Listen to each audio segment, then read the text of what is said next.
إلمر بيعتبر واحد من الأشخاص الأكثر غموض على مستوى العالم. تخيل كده إن بعد وفاته اتحول لتمثال من الشمع أو مانيكان بيتم استخدامه في المتاحف والمعارض الفنية وغيرها، وحتى كمان السينما الأمريكية استخدمت جثمانه في أكتر من فيلم رعب أو مسلسل، من غير ما الجمهور يعرف إن ده شخص حقيقي مش مجرد ديكور وخلاص. بصراحة رغم إنه كان شخص مجرم، إلا إن قصته حزينة أو مؤثرة. كفاية كده مقدمة وتعالى أحكي لك القصة بالتفصيل وبشكل مختصر. إلمر من مواليد سنة 1880 في أمريكا. والدته اسمها سادي ماكوردي. يوم ما أنجبته كان عمرها 17 سنة، ومحدش أبدا يعرف مين هو والد إلمر الحقيقي. المهم علشان تداري على الفضيحة أو الإحراج ما بين الناس، كانت عرضت على ابن عمها تشارلز يكتب إلمر باسمه أو ينسبه ليه يعني. وبالفعل تشارلز كان وافق على الموضوع ده. وبعد ما الأمور استقرت، ما كانتش لاقية أي فلوس علشان تعيش منها، ومش قادرة تصرف أبدا على ابنها إلمر. ساعتها أخوها جورج عرض عليها ياخد الطفل يعيش معاه، وقال لها إن هو هيتكفل بكل مصاريفه. وطبعا الولد لما كبر معاه كان مفكر طول الوقت إن هو ده أبوه الحقيقي. بعد فترة اتوفى جورج بمرض السل، وهنا كانت أول صدمة في الحياة يمر بيها إلمر بسبب وفاة والده. واللي زود الموضوع أكتر إن والدته سادي عرفته إن هي أمه الحقيقية، وإن هيلين اللي ربته هي مرات خاله جورج. وطبعا إلمر لما عرف بالموضوع ده كان بدأ يمر بحالة من الاكتئاب الحاد. ساعتها سأل أمه وقال لها مين هو والدي الحقيقي، وطبعا إجابتها كانت معرفش. وهنا فهم إلمر إن والدته كان لها علاقات كتير مع أكتر من شخص.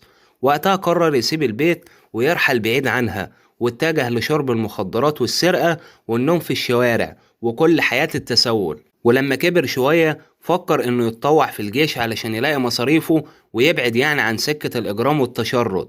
لكن للأسف اكتشفوا إن هو بيشرب خمور، وساعتها تم رفضه من الخدمة. وطبعا رجع مرة تانية لحياة الشارع.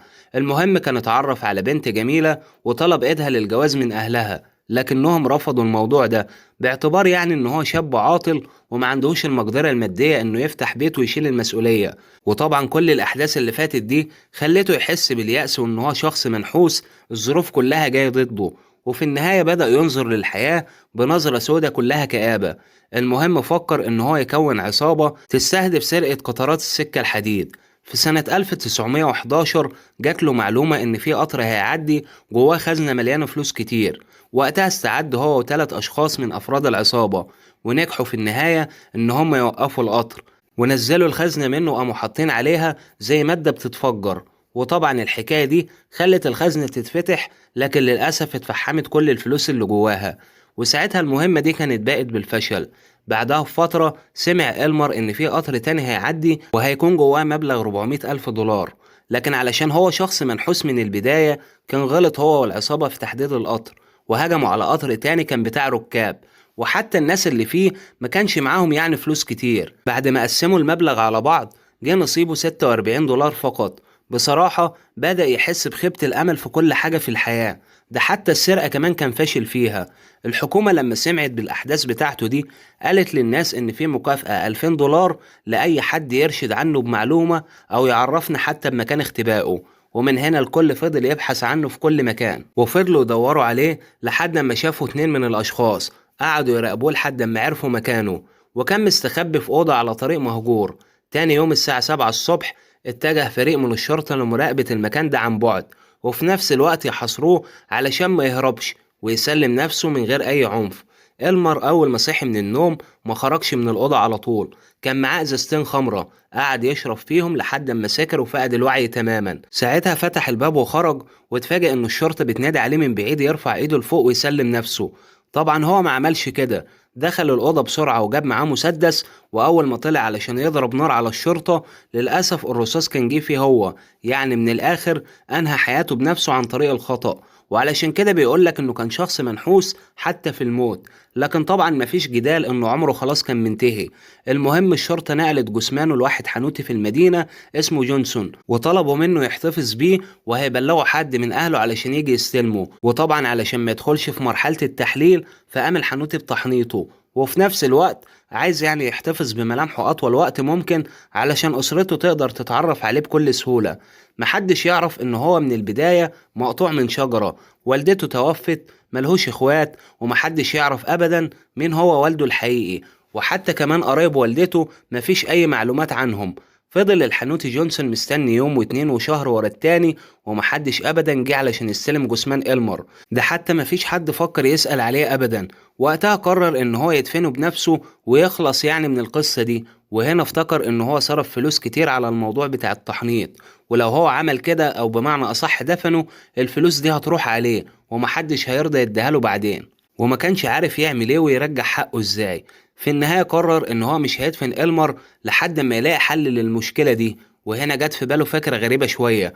باختصار قرر ان هو يخليه زي تمثال يوقفه قدام المحل عنده، وراح ملبسه هدوم جديدة وحط في ايده بندقية، وعلق عليه ورقة مكتوب فيها: اللص الذي لا يستسلم ابدا حتى بعد وفاته. الغريب هنا ان كل ما حد يعدي قدامه تعجبه جدا فكرة التمثال ويدي فلوس للحنوتي. وما كانش حد يعرف ان جثمان إلمر ده هو شخص حقيقي، الكل كان مفكره مانيكان او مصنوع من الشمع. وفضل جونسون يلم فلوس كتير من ورا الموضوع ده، وطبعا كان فرحان جدا ان اللي هو صرفه رجع له وزيادة. في 6 اكتوبر سنة 1916 كان في شخص اسمه ايفر اتصل على الشرطة يقدم بلاغ، بيقول ان هو اخو إلمر، وان اللي حصل في اخوه ده ما ينفعش ابدا. ازاي يعني شخص تحولوه لتمثال معروض في الشارع ده بدل ما يتم دفنه بتعملوا فيه كده؟ طبعا الراجل ده كان بيكذب، وفي نفس الوقت كان مزور اوراق واقنع الشرطة ان هو فعلا اخوه، وكان منفعل جدا بسبب اللي حصل له. من الاخر يعني اقنعهم. بصراحة محدش اهتم من الموضوع ده ابدا. وفي النهاية جابوا جثمان إلمر من عند الحنوتي وتم تسليمه لإيفر، والشخص ده كان في الأصل مجرم ونصاب، وعمل الموضوع ده علشان مستخسر الفلوس في الحنوتي، وقال لك يعني أنا أولى بيها.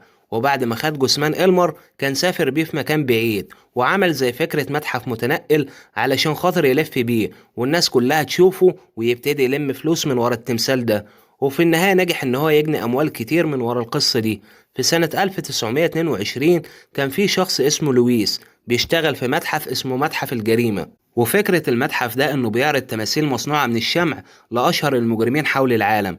المهم عرض على إيفر إن هو يشتري التمثال بمبلغ عالي جدا، وبالفعل باعهوله. وفي سنة 1933 كان في مخرج سينمائي بيحب ياخد التماثيل من المتحف علشان يستخدمها كديكور في الأفلام والمسلسلات اللي بيعملها، وطبعا جثمان إلمر كان واحد من ضمن التماثيل دي.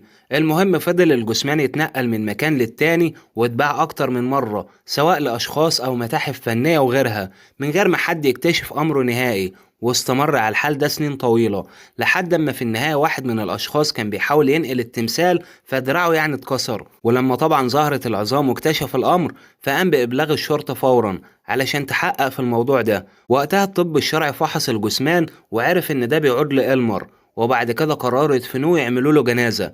وعلشان خاطر هو ملهوش اهل او قرايب، فكان حضر فيها 30 شخص من سكان المدينة. وخلاص تم دفنه في 22 ابريل سنة 1977. لو وصلت معايا لحد هنا اكتب لي في التعليقات نهاية إلمر علشان أعرف العدد اللي كمل الفيديو للنهاية. ما تنساش تدعمني بلايك واشترك في القناة علشان يوصلك كل جديد أنا بقدمه. وآخر حاجة بس شارك المحتوى علشان القناة تكبر بيك وأقدر استمر معاك الفترة اللي جاية. سلام.